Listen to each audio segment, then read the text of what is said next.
Hello everyone, thank you very much for visiting my channel once again. This is Carlos Monteiro, just drinking some water. I'm the founder of DenmarkBrazil.com, which is a blog focused on sharing knowledge for the Danish and, let's say, Nordic community about business in Brazil. And I'm the founder of Biassa as well, which is a business development company, and we've been helping now Nordic businesses to thrive in Brazil. So today we're going to talk about how do you import in Brazil, and this import section here I have divided into 4 different parts as I believe the information gets more palatable to understand also, and to when you have to apply for your own application and of course your own sake. Okay, so today we'll be seeing the general rules on how to import in Brazil. As I spoke last week on our video about how do you establish a company in Brazil. Brazil is an extremely bureaucratic country where there are a lot of rules, and the same is applied to when you have to import in Brazil. So my suggestion is that you keep calm and follow the rules, and everything will go smooth.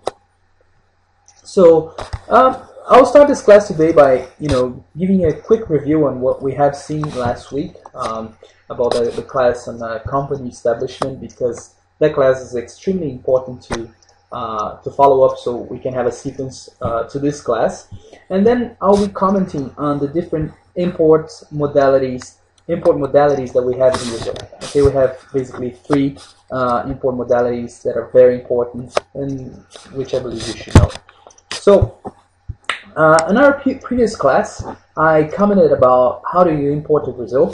Not how do you import, but how do you establish a business in Brazil. Yeah, and I have divided the process of company establishment with foreign capital in Brazil into 5 different phases.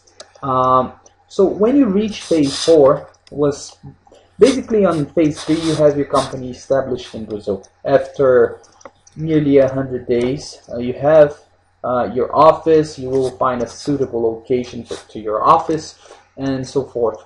But on phase 4, it's where you have to apply for a license to import and export. And the name of this license, well, this process will take you roughly 40 days.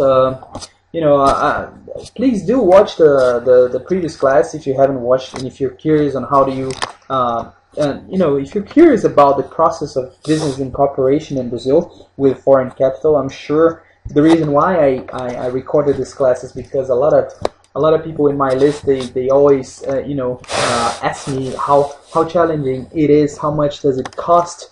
I haven't spoken so much about cost, as it will vary according to the professionals you're gonna hire to work in Brazil, but I only recommend you to work with serious professionals. So just please get this link, follow this link, and watch this class that is on YouTube. And please, if you like it, subscribe to my channel as well. So on phase 4, that's where you have to apply for an import-export license, and it takes roughly 40 days. That's an estimate, of course. The name of the import license or import-export license is Haddad. Well, in order to get Haddad, you have to apply through SESEX, which is an organization part of the Federal Revenue Services. The Federal Revenue Services has several organizations that responds to them, and beneath the Federal Revenue Services you have SESEX, which is the organization that develops the foreign trade in Brazil. So once you get the Haddad, then you have an import license, or it's a license that will grant you access. This license grants you access to a system that is used in Brazil. So that's why it's very important for you to get the Haddad, because without it you cannot import nor export. Maybe you can do it illegally, but then I don't know. So I don't know the process. You have to get Haddad, which is this import license, and that's where you have to. It's what's going to give you access to Syscomex. Okay, Syscomex is a system that monitors the import and export in Brazil, and also it's the system used to issues import declarations, issues import licenses. It's the system where, I mean, all brokers, they use, the Federal Revenue Services use, the freight forwarders use, and you use as well as a business manager of a company in Brazil, right? So now we have to understand that in Brazil, when you import into Brazil, you have different modalities of imports. You have imports that will demand licenses. You have what is called automatic licenses, and you have what is called non-automatic import licenses. Basically, automatic licenses is when you don't have to issue every time an import license to import a certain good to Brazil, in Brazil, sorry. And non-automatic import license means that every time you will have to issue an import license, or your broker, whoever is going to do this job, most likely your broker, because there are consenting organizations in Brazil that demand that you go through this process. So the first modality of imports that I'm commenting about now, I'm commenting on now, is the imports that are exempt from licensing. The imports exempt from licensing are donations, especially here. There are some pictures of some dollar bills, but could be furniture, could be, as long as what is being donated hasn't been used. Okay, so this is exempt from a specific sort of license. Product samples. Maybe you have to send some beers in Brazil. I'll be commenting on some beers I have sent to Brazil recently. Scientific studies, but do remember to talk to your broker, because there are other things included in this list, and your broker knows everything, will know everything that is exempt from licensing, or that demands a certain license or not, as long as, of course, you're talking to someone serious and professional. All right. The second step here are the automatic licensing imports. Therefore, imports that you don't need to be issuing a license all the time. So if you have to send some parts replacement to a specific part of your machinery you've got, or drawback operations, which are operations where you send parts of a machine to be assembled in Brazil and then transformed into something else and re-exported.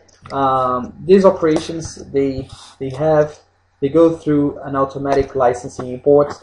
Drawback operations, they also are part of a specific tax scheme here, but I'm not the best person for you to talk about it. I can, of course, obviously refer you to really competent accountants, but just so you know that this exists in Brazil. Okay, remember to talk to your broker and accountant, please. The last type of import, of course, we have restrictions here as well, but when you talk to your broker, if you have I'm pretty sure you're not going to export any sort of bombs or narcotics or weapons. I haven't worked with any Danish company selling weapons. I wouldn't work as well. So Biassa isn't much fond of companies selling destructive things. Non-automatic import licensing. These are the sectors that you have to be aware of. So, food and beverages, CNPQ. It's actually, I should have written here technology and I will get back to it. Okay, drugs, pharma and remedies, toys, oil and gas. All these sectors, they have consenting organizations, as you can see below, like MAPA, like CNPq, like Anvisa. Anvisa is like the Food and Drug Administration in Brazil. MAPA is the Ministry of Agriculture and Fishing. They take care of food,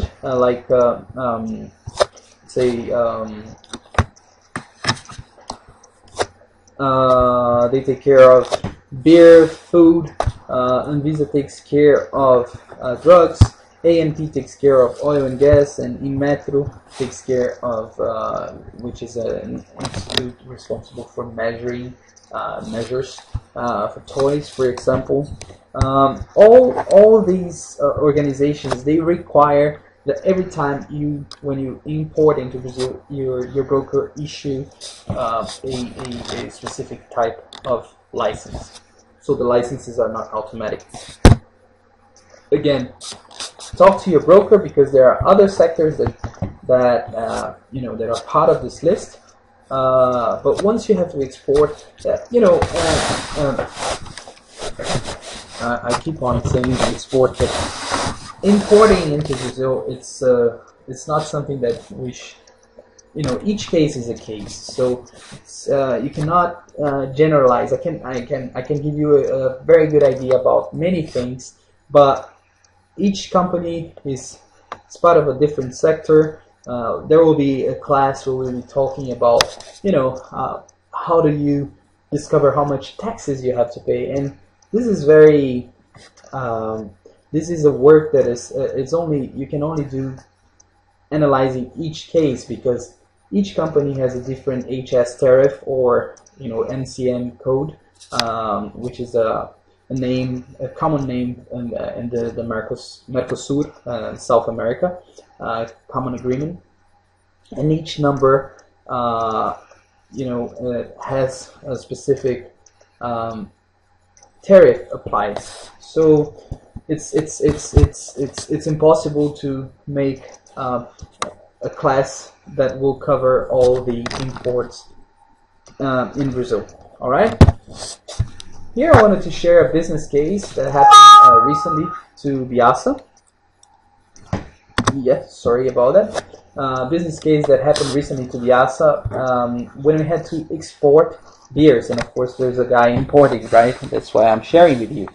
So when the guys were importing beers in Brazil, I'm talking now from this perspective, there was a standard procedure. The standard procedure that you all are accustomed when you have to export elsewhere, or when a company has to import in Brazil, is, well, you send the samples. We send the beer samples.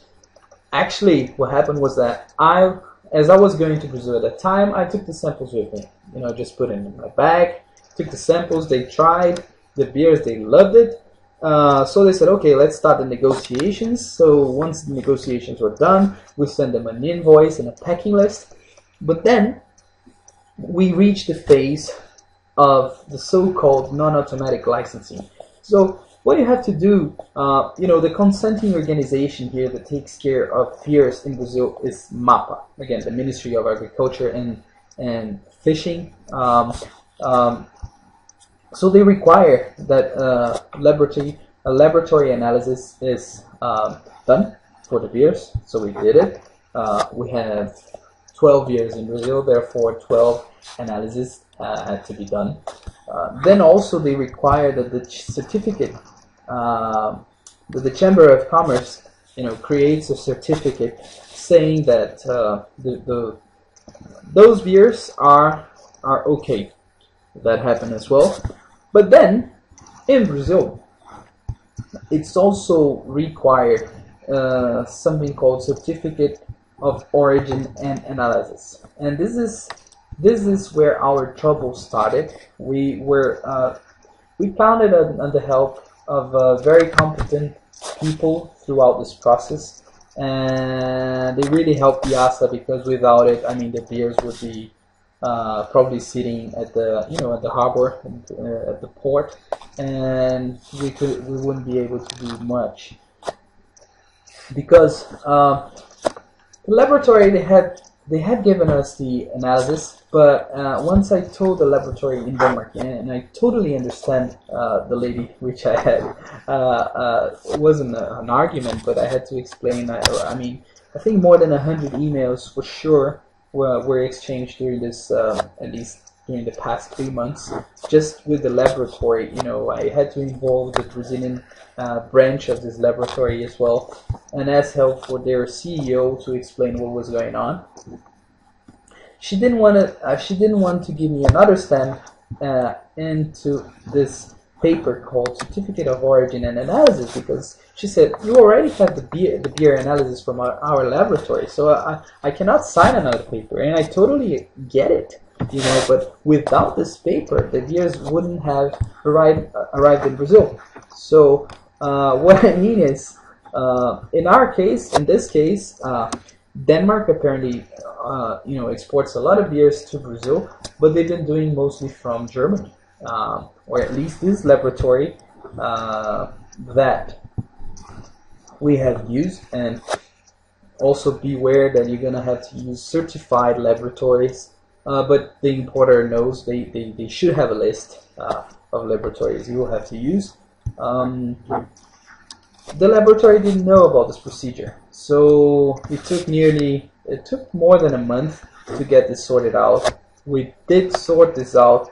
I'm really thankful to Edson and to all his team in Brazil, because without it, there would be no way to get the beers in Brazil. Okay, so that's it for today, folks, and I hope I could, you know, bring some light into how about the general rules on how do you import in Brazil. These are the main rules, and these types of licenses that might or might not be required when a company imports into Brazil. So next class we'll be talking about step-to-step procedure on how to import in Brazil. Here I can see that my email is missing as well, so my email is cm@biassa.com, cm.biassa.com, and that's it. Thank you very much. Thank you for your attention, and I'll see you next class. Bye bye.